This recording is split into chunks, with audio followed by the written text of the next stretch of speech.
Assalamualaikum warahmatullahi wabarakatuh. Hari ini kita belajar tema 2 udara bersih bagi kesehatan. Subtema 3 memelihara kesehatan organ pernapasan manusia. Untuk muatan pelajaran Bahasa Indonesia dan SBDP. Sebelum belajar, marilah kita berdoa terlebih dahulu. Doa sebelum belajar. Bismillahirrahmanirrahim. Raditu billahi robba wa bil islami dina wa bi muhammadin nabiyya wa rasula. Rabbi zidni ilma warzuqni fahma. Amin. Nah, materi yang akan kita bahas pertama adalah muatan pelajaran Bahasa Indonesia. Menemukan informasi di dalam teks. Bisa kalian buka buku pena 5A halaman 125, 126, 129, 136, 137, 139, dan 144.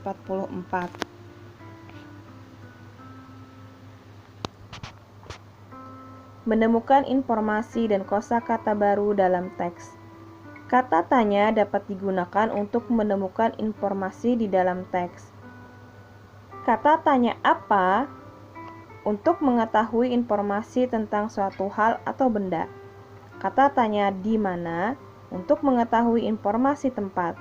Kata tanya kapan untuk mengetahui informasi waktu. Kata tanya siapa untuk mengetahui informasi pelaku atau tokoh. Kata tanya mengapa mengetahui informasi alasan suatu hal. Kata tanya bagaimana mengetahui informasi tentang proses atau penjelasan sesuatu.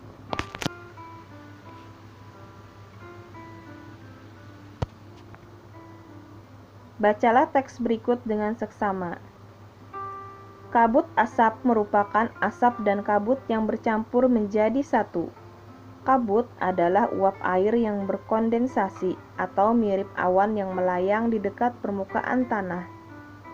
Sementara asap adalah uap hasil pembakaran. Oleh karena itu, kabut asap termasuk dalam pencemaran udara. Dampak negatif kabut asap yaitu masalah kesehatan pernapasan atau iritasi mata, hidung, dan tenggorokan. Untuk mengurangi dampak kabut asap, penggunaan masker dan kacamata sangat disarankan. Masker dan kacamata berguna untuk melindungi pernapasan dan mata selama beraktivitas di kawasan yang terkena dampak pencemaran kabut asap.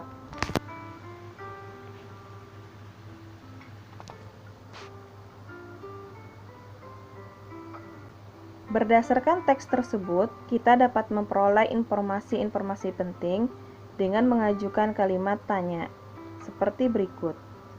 Bisa menggunakan kata tanya apa? Apa yang dimaksud dengan kabut asap? Nah, jawabannya adalah kabut asap merupakan asap dan kabut yang bercampur menjadi satu. Nah, itu juga merupakan informasi yang kita peroleh di dalam teks. Kemudian bisa menggunakan kata tanya siapa?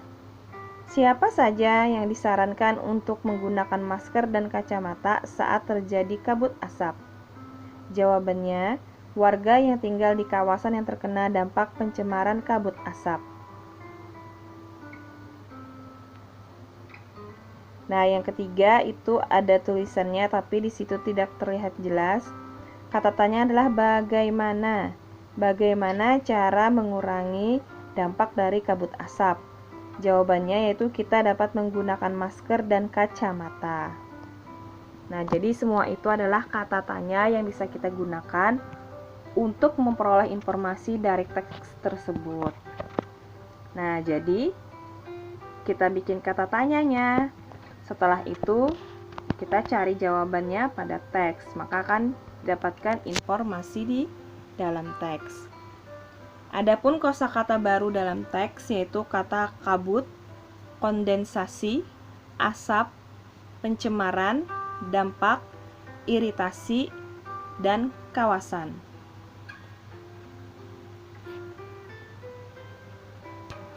Nah, di sini akan kita jelaskan satu persatu Arti dari kosakata baru yang kita dapat dari teks tadi. Kabut.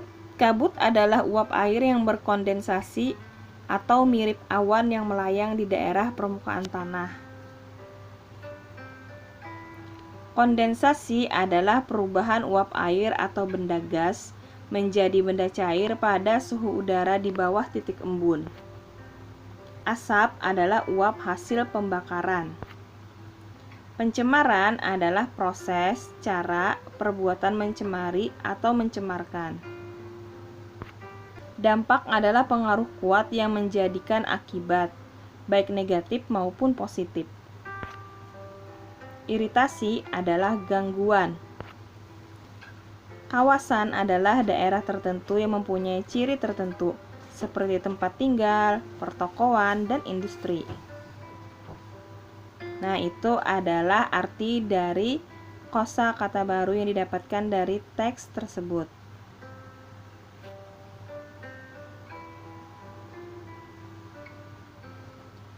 Menandai informasi pada teks yang dibaca. Agar dapat menjawab pertanyaan-pertanyaan yang diberikan, kita dapat menandai kata kunci yang kita temukan di dalam setiap paragraf. Kata kunci tersebut dapat berupa ide pokok dan akan menjadi pengingat saat kita mengerjakan soal-soal yang diberikan.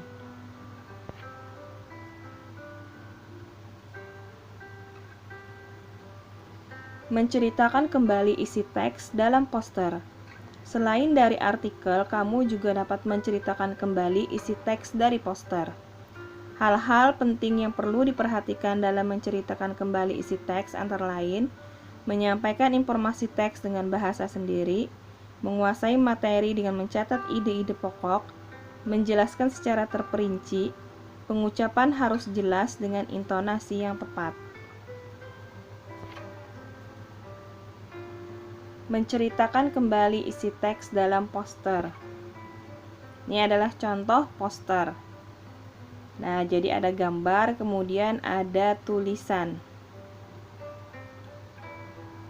Pada poster ini menceritakan tentang menjaga kesehatan paru-paru dengan tidak merokok.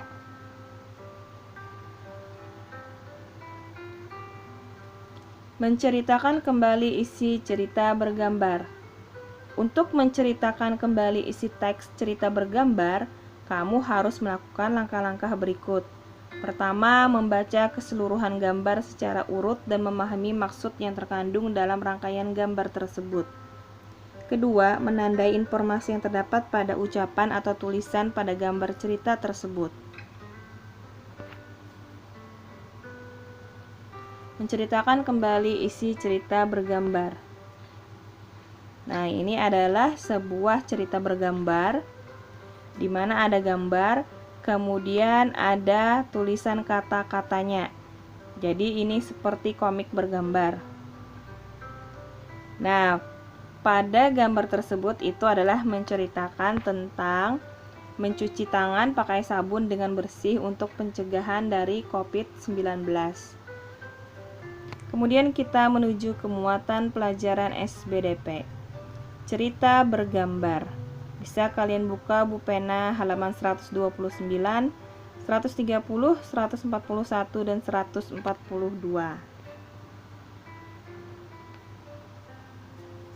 Pengertian cerita bergambar. Cerita bergambar adalah cerita yang ditampilkan dengan menggunakan gambar.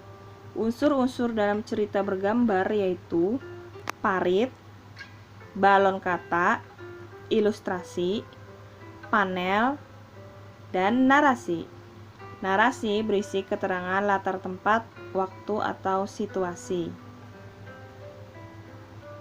Kalau parit adalah bagian gambar atau bagian garis jeda pada gambar. Kalau balon kata adalah bagian tulisan kata percakapan pada gambar. Kalau ilustrasi adalah gambarnya. Nah, ini adalah contoh cerita bergambar. Jadi ada gambar, kemudian ada balon kata yang berisi percakapan maupun apa yang ada di pikiran atau yang dibicarakan oleh si tokoh pada gambar. Nah, anak burungnya terjatuh dari pohon. Ya ampun, kasihan anak burung ini. Pasti ia terjatuh dari sarangnya. Aku harus mengembalikannya ke sarang. Burung sekecil ini belum bisa mencari makan sendiri. Selamat beristirahat, burung kecil. Nah, ini adalah sebuah cerita bergambar. Jadi menjelaskan seorang anak yang menemukan anak burung jatuh dari pohon, kemudian dia menolong anak burung tersebut dan mengembalikannya ke atas pohon.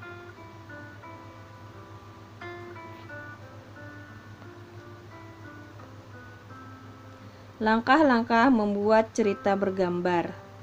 Cerita bergambar adalah cerita yang ditampilkan dengan menggunakan gambar.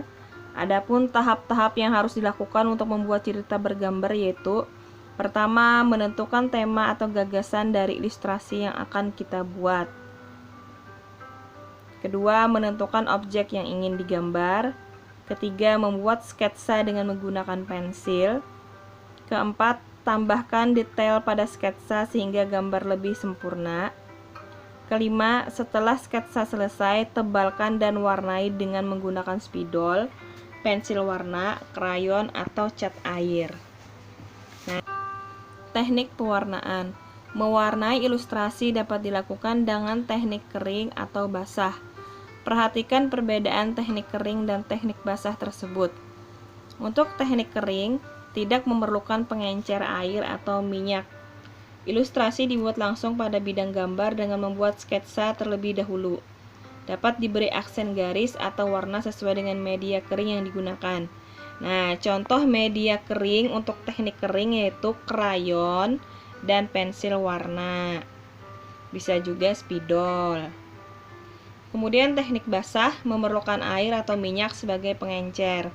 Ilustrasi dibuat pada bidang gambar berupa kertas yang tebal atau kanvas. Dapat diberi warna sesuai media basah yang diinginkan. Nah, adapun contoh media basah pada teknik basah ini adalah cat air dan cat minyak.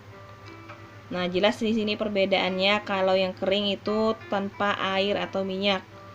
Jadi kering saja ya. Tadi contohnya tadi krayon, pensil warna, spidol. Nah, kalau teknik basah itu memerlukan pengencer air atau minyak, kayak contohnya cat air dan cat minyak.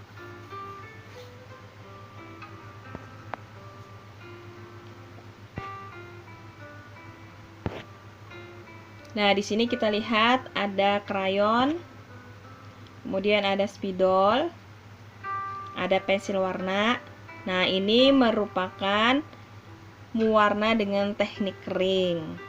Nah, ini ada contoh mewarna dengan teknik kering. Medianya bisa berupa krayon, spidol, maupun pensil warna. Sedangkan yang ini cat air ataupun cat minyak. Nah, itu mewarna dengan teknik basah. Jadi perlu pengencer air atau minyak untuk memberi warnanya.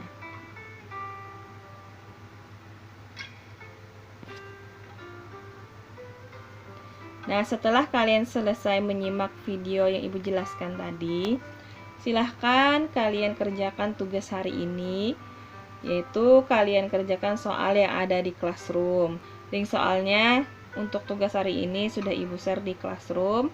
Silahkan kalian kerjakan. Ingat, mengerjakannya harus tepat waktu sesuai dengan waktu yang sudah Ibu tentukan. Nah, jadi demikianlah pembelajaran kita hari ini. Ibu mohon maaf apabila ada salah kata ataupun kekurangan dalam hal penyampaian materi hari ini. Ibu ucapkan terima kasih banyak. Wassalamualaikum warahmatullahi wabarakatuh.